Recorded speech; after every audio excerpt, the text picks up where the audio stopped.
Good evening and welcome. You are where you are supposed to be at this time on a Tuesday. You're listening to Prescription for Life here on Nationwide 90 FM. My name is George Davis. Prescription for Life brought to you by Suretime Medical. You can find them Trafalgar Road, New Kingston, 906-7873. That's the landline. And the 24-hour lifeline, 394-5433, 394-5433. So make your appointment and go on down to get some of the best medical assistance and consultation you can get this side of the equator. I said what I said, didn't I?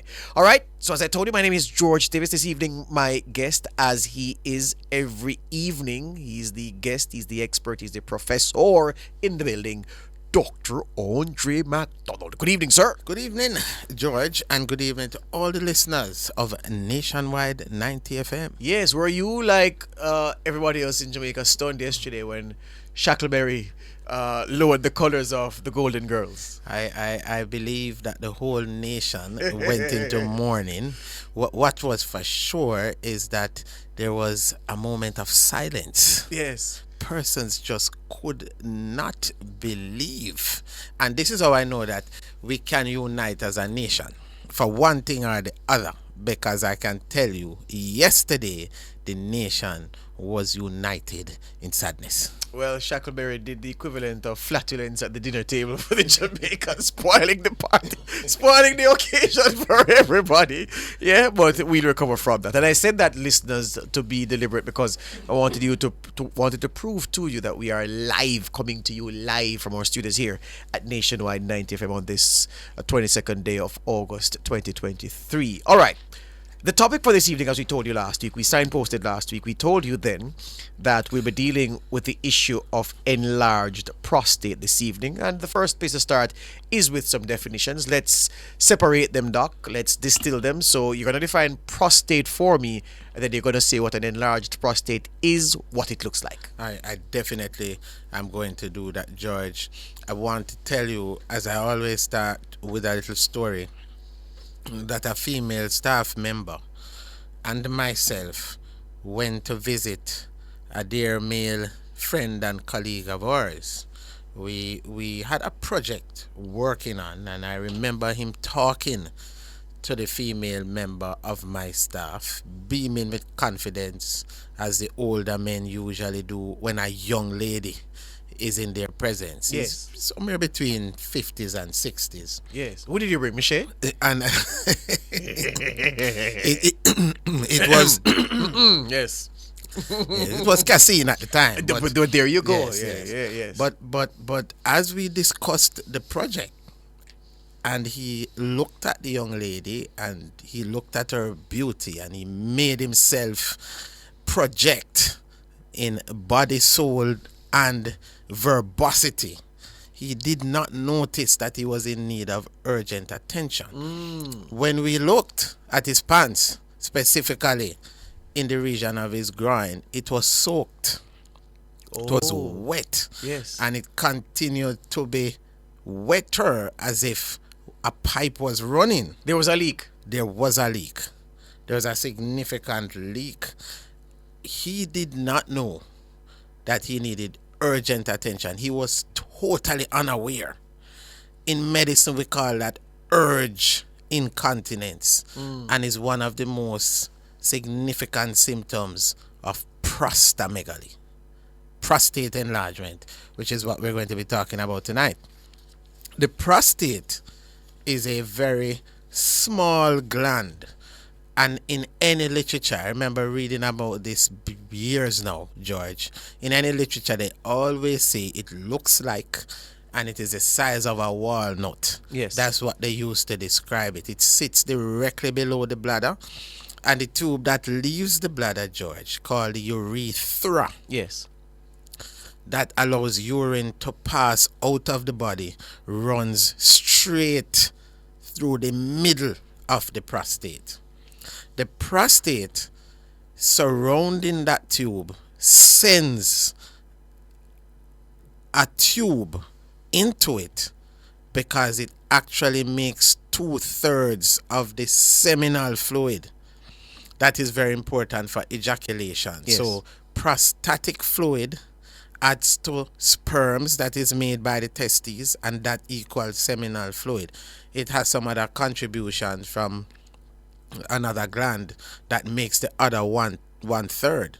But it's so important to understand that at birth, George, the Yes. prostate is very small, and by the time you get to 20 years old, it doubles the size. Yes. There's this big growth spurt that happens during puberty, and that's because of a hormone called testosterone Yes. that we have spoken about so many times here. Between 20 and 40, George, the prostate goes quiet. It doesn't do much, and it doesn't cause any problems. As a matter of fact, less than 10% of men worldwide will have a prostate that causes them problems in their 30s. Yes. By the time you get to 40, there's a second growth spurt. And that enlargement is important because, unlike the first, which is a even enlargement, which means the prostate grows in size everywhere the same way, the second growth spurt is uneven, and it starts to grow more but around that tube that runs through it. And so as it gets bigger and bigger, by age 50, 1 in 2, half of every single man on the earth will have prostate enlargement. It doesn't necessarily mean all will have symptoms of enlargement, but 50% of men by age 50. The challenge we face, George, is that it is the section around the tube. We even have a name for it in medicine. We call that a transitional zone. It's the section around the tube that is getting larger and larger. That is the issue. And so it compresses that tube that passes through the prostate. Remember, the tube is responsible for carrying urine out of the body, Yes. So if the tube is responsible for carrying urine out of the body and that road starts to be blocked, it sets up this, it sets the stage, George, for what we call lower urinary tract symptoms. These are the symptoms we're going to be discussing today. Lower urinary tract symptoms are symptoms that is related to the bladder and the urethra. That is the tube that exits the body and carry urine. It is that prostate that, whether or not George Davis likes it or whether or not Bugs likes it, Yes. it is going to grow, it is going to get bigger, so be prepared. All right, but what is the science behind the growth spurts in the prostate? Because you say between 0 and 20, it grows. Then it goes quiet for a decade and a half, and then once you touch 40, automatically it just starts growing again, and it grows unevenly. What does the science say about the growth spurts and the non-growth period of the prostate? Good, wonderful question, George. And this question is so excellent because there's been so much research around that.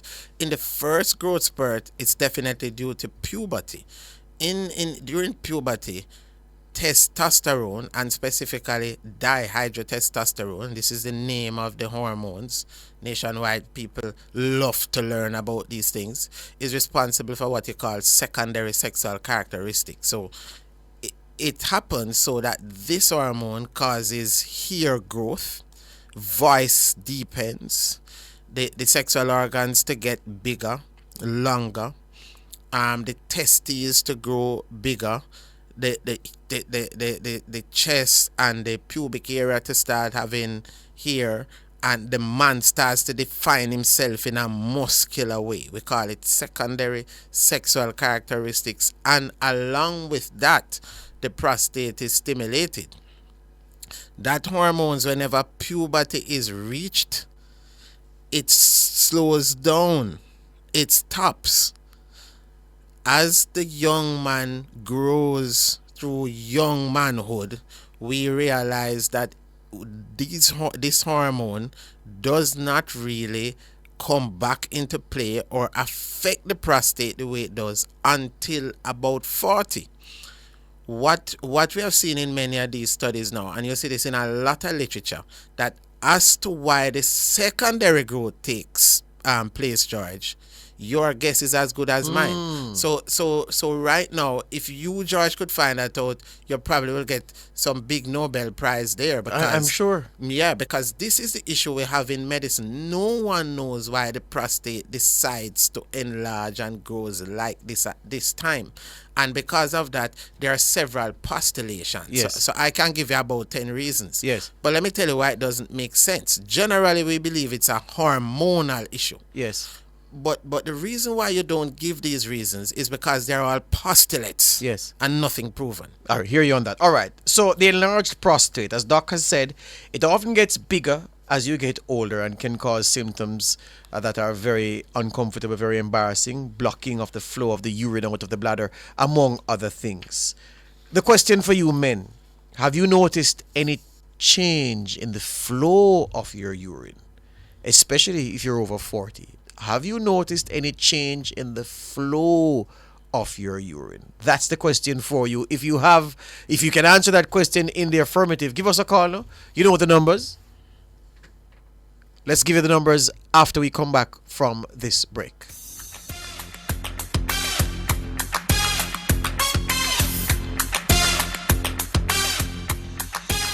Suretime Emergency Medical Services, your 24-hour ambulance emergency service and medical center. Visit us at 10 Trafalgar Road, Kingston 5, or call us at 906-SHORE. That's 906-7873. For ambulance services, medical coverage at events and medical house calls. Make your appointment today. Suretime Emergency Medical Services. Worry less and live more. Call 906-SHORE.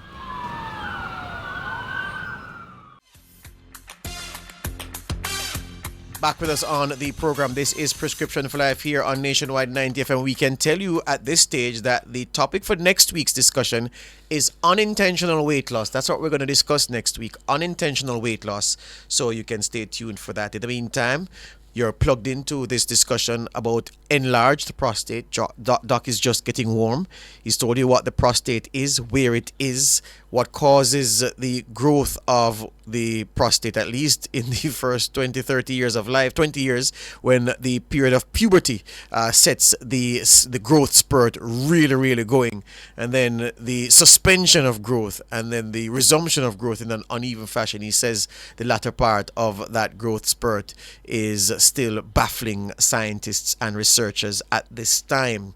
I did ask you before the break to say whether or not you've noticed any change in the flow of your urine. This question, of course, directed at the men. Have you noticed any change in the flow of your urine?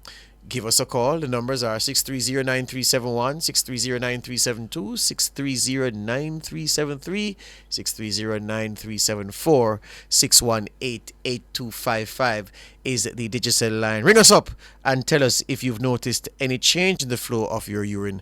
The doc would really want to ask you some questions, giving you an insight into what may be happening to you. All right, so we've gone through the definitions, Doc, and you've answered the question about what causes the growth in the first phase of the growth of the prostate. You say, look, the second part of it, it's not that you don't know the answer. The fact is that there is no answer just yet, nothing definitive.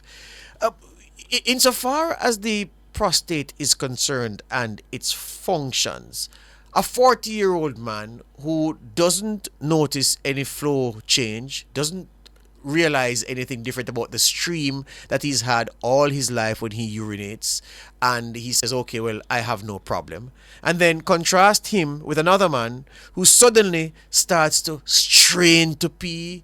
Suddenly peeing would take 25 seconds. No, he's there 5 minutes and the stream stops, and it starts and it stops and it starts, and the stream is weak. The urine is dribbling down now, Doc.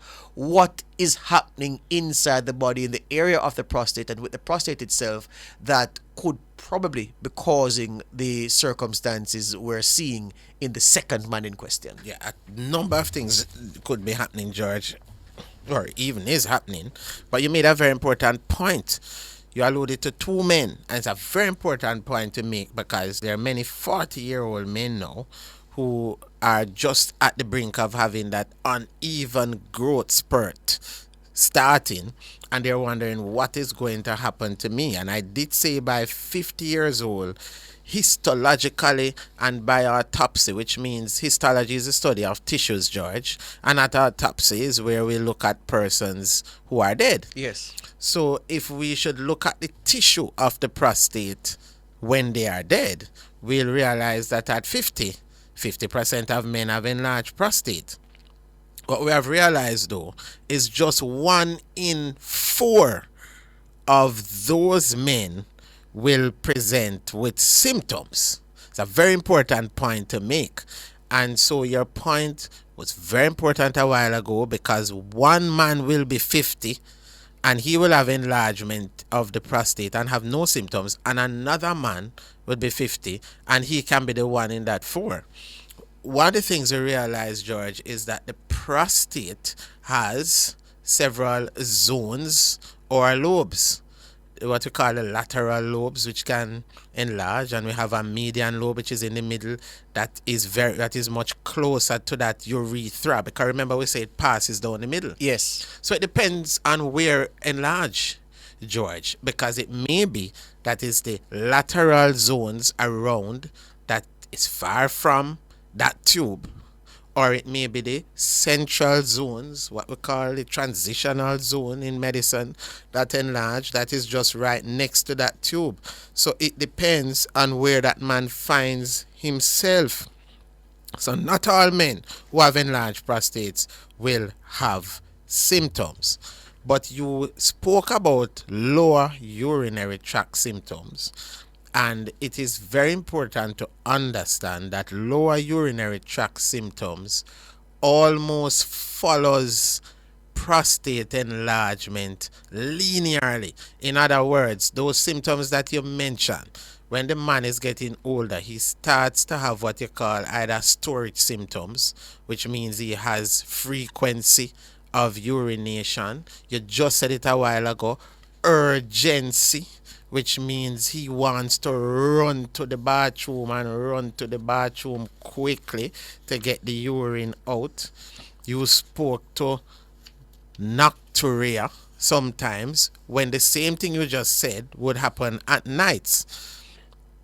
There is even unintentional loss of urine, which is what we spoke about earlier. Yes. When the man does not expect that urine is going to come after he has finished, but there's this dribbling that occurs, and many males will notice that the underwear is soiled with urine, and sometimes the dribbling is so much, George, that it goes through the underwear and onto the pants, and that is what we saw. Yes. With the opening story. What is happening is that the prostate, the cells in the prostate, are undergoing what you call hyperplasia. They're getting bigger. They're getting growing more, and these cells are closer to the center, what we call the urethra, that tube that runs through the center of the prostate to take urine out, and that tube is being squeezed. The more you squeeze the tube, George, just like a hose that Yes. you're spraying, Yes. is the greater the impact. And that is what is happening on the person you just mentioned. If the tube is squeezed to the point, it can be squeezed so badly, George, that they start having what you call voiding symptoms. Void just means to pass urine. Yes. So the voiding symptoms tend to be straining. They have a poor stream. Many men remember, George, being able to hit the wall, especially when you're a boy. Yes, man. From feet Yes. away. Yes. And now you notice that you have to be, and you can see it. Some men go very, very closer to the wall. Yes. In the bathroom at work, there's a sign that says men with short butts must stand closer to the plate. Yes. But it's not necessarily the size of the butt. Yes. But it's the force Yes. of the urine that comes out of it. And many men will notice now that the urine is falling on their shoes. They literally have to clean the shoes every time they urinate. Yes. If you notice that, then the stream is poor. One of the things the men don't like, though, and I had a patient with this just, I think, yesterday, he was talking about hesitancy. He has to go to the bathroom, George, whistle a tune. Yes. Probably by the time he's at the second verse of the tune, Yes. is when the urine decides to come. Hesitancy. The urine just hesitates. Not him hesitating, unfortunately, but the urine just don't want to come, and he has to wait for a long period, and that prolongs the period of micturition, which just simply means urination in medicine. So he's there now for a longer time because the hose now, or the tube, and we're just using an analogy, is squeezed so tightly, you realize a small amount of urine coming out. Yes. So what would come out quickly now takes a long time to come out. That, George, will define somebody with a picture of what you call benign prostatic hypertrophy. And the listeners must understand that benign means non-cancerous. Yes. And it is the most common reason why a man would have an enlarged prostate. On the point of cancer, because I was going to go there to say that we all know what they say about prostate cancer and black men.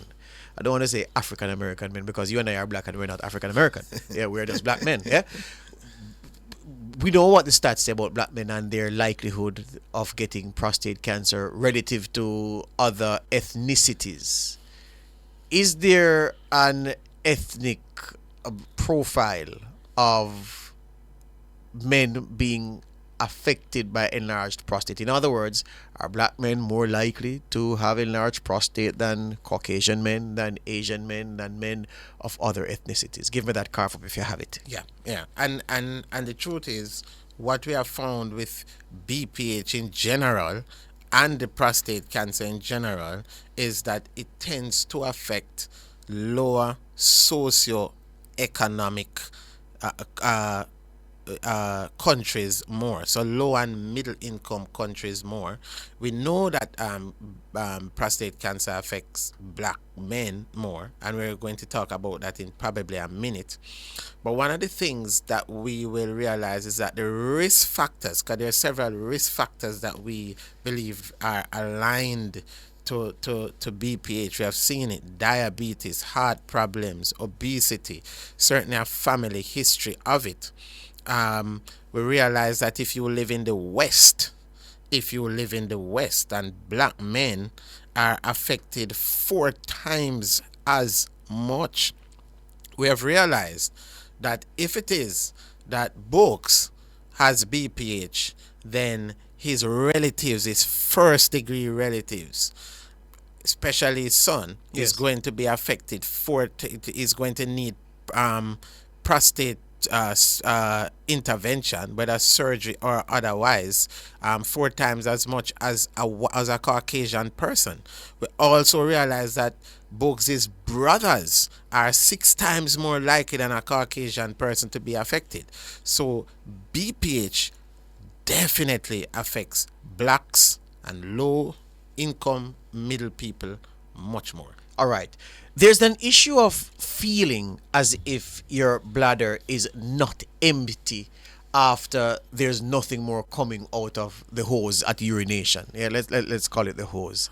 How does an enlarged prostate contribute to that? Because the hose is blocked up, George, and what you normally expect to happen in, let's say, young men like a Bugs, is that his bladder would be emptied immediately and fully.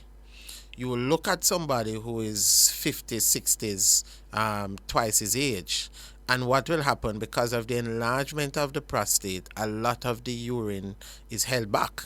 And so because the urine is held back, it is not held back necessarily permanently. It just cannot flow out as quickly because the hole or the opening is much smaller. Sometimes almost, George, closed off. Yes. And some of the times, many times, many men present to the medical center to see us in urinary retention. And we'll talk about this with treatment. But the hole is so closed off that the urine is retained, and we have to actually catheterize them. Yes. Put a catheter in to get the urine out. You know what is the sad issue? As we go to the break, George, the sad issue is that when they feel as if it's not completely empty, they look at their pants, which is the case we presented at the start, and it is wet, Wet. George. Yeah, Embarrassingly so. Very much so, and perhaps that's why old men always have this smell of urine because they're leaking all the time. That's A exactly. couple questions to consider on the other side of the break, listeners. I'm sure you want to know if frequent ejaculation supports prostate health, and if so, how. And men, you'd want to know, I'm sure, if you need to do a physical prostate test, or can you start with what they call a PSA? Doc will tell you what a PSA is. This is Prescription for Life here on Nationwide 90 FM, brought to you by Suretime Medical. We'll have much more after these.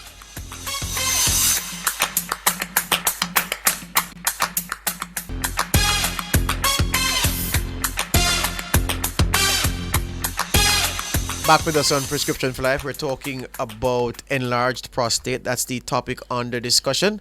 And we are walking you through the signs and symptoms and the serious inconvenience of having an enlarged prostate and the telltale signs that all is not well with that vital organ. Doc has taken you through the role that hormones play in accelerating the growth of the prostate, and he's also spoken about the fact of the prostate growing again after age 40, after a period of 10-15 years when it doesn't grow. And he's saying that the scientists, researchers are still nonplussed as to what's the precise cause of the growth of the prostate after age 40. Doc, rather facetiously, I did ask a couple of questions before we went to the break. I think they're genuine questions. And it's the issue, even before we get to the issue of the frequent ejaculation support and the physical prostate test, there's an obvious question to ask. If it is that the prostate and the growth of same can cause so many problems, can move from being a minor inconvenience to a major inconvenience to a significant problem to a case of life and death, is there a way, is it scientifically possible to just remove the prostate at a certain age to bomb-proof yourself against the problems that will generate from an enlarged prostate? That is a wonderful question to ask, and so many people ask that, because then when we talk about women, another time, many women have removed their womb because it is a little bit challenging sometimes to deal with their period, among other issues. So can a man just get up and remove the prostate? Well, George, let me say this. You can win and you can lose at the same time, because when we have issues with the prostate, a very common presentation to my office and to many other physicians' office is something called premature ejaculation, because it is critical for ejaculation. And when you cannot do that, it affects not only the ejaculatory function, but it affects the erectile function. Because as is so commonly known by many of the men listening to this program, I would love to say all thereof, is that usually after ejaculation, the erection goes. And then there is that refractory period. So it means that if you have premature ejaculation, which we have spoken about and defined on this program, many persons would say, by definition, it is long before the partner is pleased. Some say it is even less than 2 minutes in time. Yes. But we realize now that the definitions do not necessarily put a time period on it. If it is that happens and the erectile dysfunction goes, then you have a challenge. And the prostate is very crucial for that. So would you want to lose it? Losing it would almost take your manhood along with it. And that's a crucial point. I would wager, well, I'd venture to say that may be the most important point made in the whole discussion, because I'm certain as you went through the definition and the signs and the functions and the problems that can germinate from an enlarged prostate, persons were saying, well, why not just take it out? The man is saying, the doctor is saying, the professional is saying, the expert is saying, listeners, that it is a regulator of the ejaculatory function and so much more. And it plays a part in a man getting and sustaining an erection that the prospect of taking it out to prevent an enlarged prostate and the problems that may come along with it, that versus not being able to get and maintain an erection, that versus not being able to ejaculate in a reasonable time during sexual intercourse, the quid pro quo. Yeah, that's why many men, and well, that's why men play the percentages, and if the prostate gets enlarged, they take steps to deal with it after. But taking it out is not such a good option based on what the doctor said. It's so easy, but no. No, and a lot of my patients who would have done this surgery because of one thing or another, because the BPH is so difficult to deal with. BPH meaning benign or non-cancerous enlargement, or the prostate cancer is also difficult to deal with. Well, you have to take it out because you don't want it to spread. After the surgery, a very common report is, of course, erectile and ejaculatory dysfunction. So you'll see why many persons try to avoid the surgery. It's such an important question to ask, George. And this is why men need to be educated about this, George. How do we prevent that or treat it early? But you know, it still bothers me that, when I say bothers me, not bothers me from the perspective that I'm frustrated that the answer can't be found, but I'm still nonplussed that in the early years, the growth of the prostate can be traced and mapped to the hormonal explosion that happens in the body of a young man or through puberty and as a young adult, and that contributes to it. But in the decades after 40 to 50, 50 to 60, 60 to 70, and the prostate keeps growing and we don't know why. Is there a phase, is there a decade which is the most dangerous decade, the most dangerous period for enlarged prostate and the problems it carries? Is it between 40 and 50, 50 and 60, 60 and 70, 70 and above? Where is that, if such a period exists? It's a good question to ask, George. What we realize is that when a man gets to his 40, in his 40s, by the time he reaches age 60, then 50% of the prostate, we know, over 50% of the prostate is enlarged. By the time he gets to age 85, almost 90% of the persons will have prostate enlargement.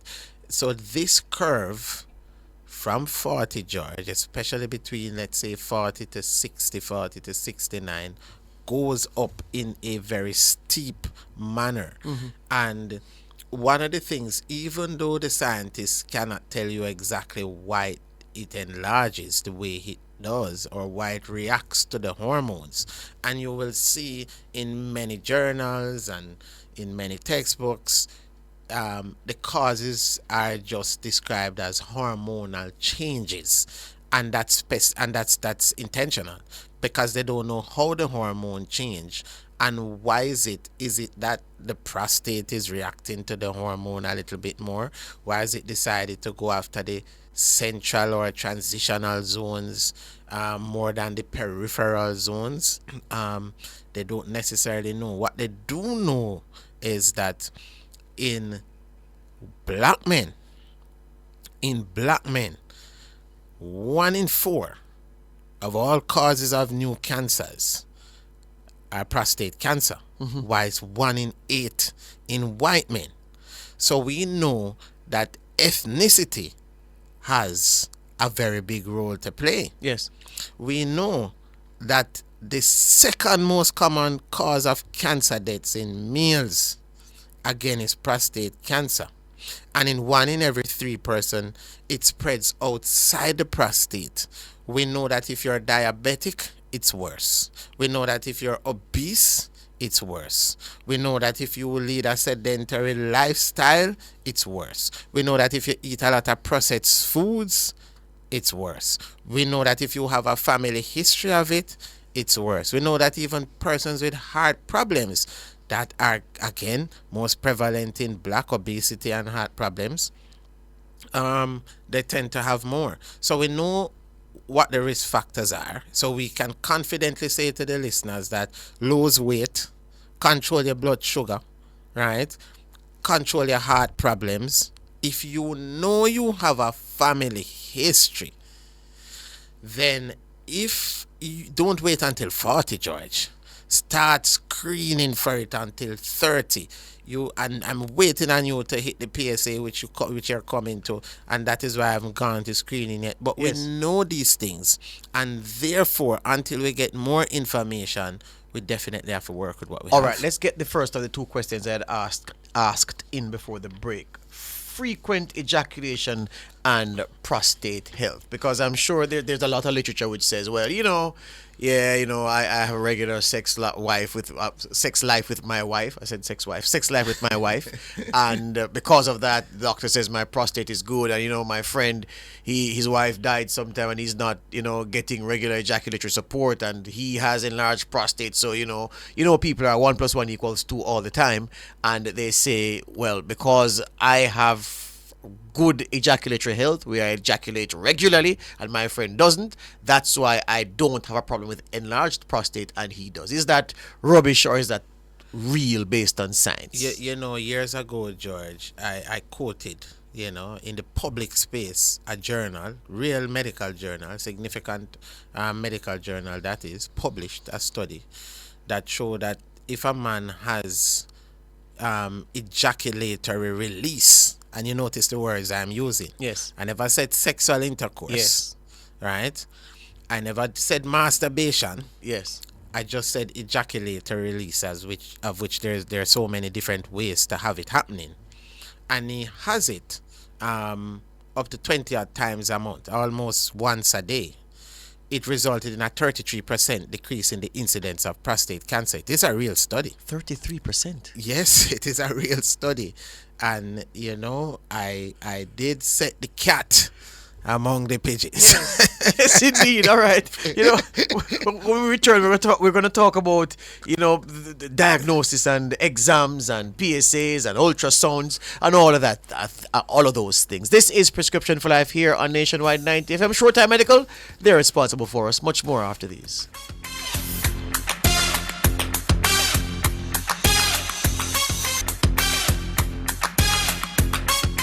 Back with us here on Prescription for Life, brought to you by Suretime Medical. Prescription for Life, brought to you by a Suretime Medical. 906-7873-394-5433. Doc, I've lost count of the number of times people call me on the straight line here at Nationwide, asking for the number for our friends at Suretime Medical. People message me privately asking me for the name. A lot of prominent people will give me a WhatsApp call. I say, oh, who is this now? I haven't heard from this person in a while. Oh, George, what's the number for your friends at Suretime Medical? I need to go up there. So, I just want to tell the folks at Suretime Medical that your work is marketing the entity, because your work is excellent. People have heard about you. They've heard about you through this program. They've heard about you through word of mouth. They've heard of you through people you've treated, and what they've heard is good. And that's why so many people want to get in touch to discuss their medical issues with the professionals at Suretime Medical. So, Doc, the other part of the question takes us into the last bit of the framework for the topics discussion this evening.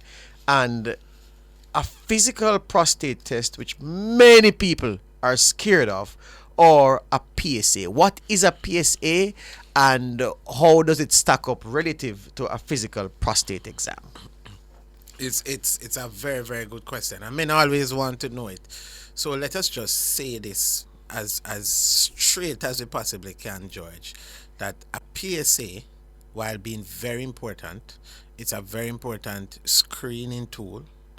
It gives us the ability to look at the number, which has a normal value and abnormal value, sometimes even based on the age of the particular person and the race or ethnic backgrounds. Very important to know that. So what can be okay for a white man is not necessarily okay for a black man.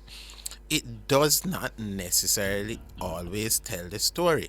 As a matter of fact, you can have somebody with BPH, and for the most part, the PSA is not disturbed. The other issue we face is that the PSA can be increased in a regular infection, something we call prostatitis.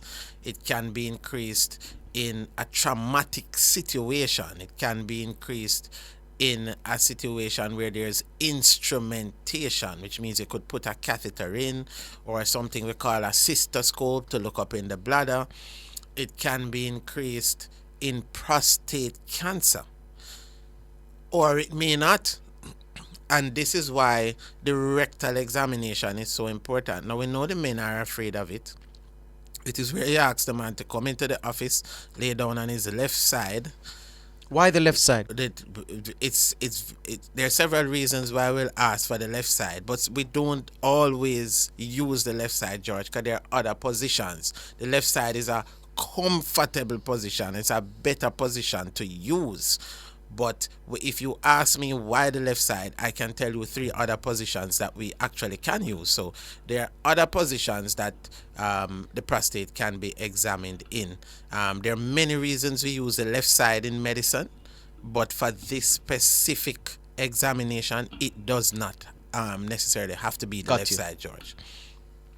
So normally, how our medical bed is, though, George, is that the patient, the doctor is usually on the right side of the patient with his right hand closer to the doctor, and he's looking at the patient's head. Yes. That is how the bed is set in the office. And so if the patient turns on his right side, then his bottom will be facing away from the doctor. But if the patient is on his left side, then it sets up the position where the prostate can be examined with the knees bent to the chest. And that's the main reason why we use the left side. Because already the bed is positioned in a certain way. Yes. But the prostate can be examined if the patient is on the right, if the patient, and then most people are right-handed also, George. Yes. So that's why. The science behind the rectal exam is there you probe and you look for what? What are you feeling for? So let us say it properly, George. A gloved hand, Yes, sir. is lubricated, usually the index finger, and inserted into the anus, and it is rotated so that the ventral surface, or the most sensitive surface of that finger, can now palpate. And when we're palpating, earlier I spoke about lobes of the prostate. You're palpating what we call the lateral lobes for the most part. That is what is available to the doctor to feel. And usually a normal prostate sees a soft, fairly uniform two lateral lobes, 2 of them, with a nice groove in between them, right? With no sort of bumps or roughness. An enlarged prostate will see a smooth, enlarged, so you feel like you would have gone up a hill and come back. You feel the down, bump. but you feel the bump, but it's smooth. Yes. Right.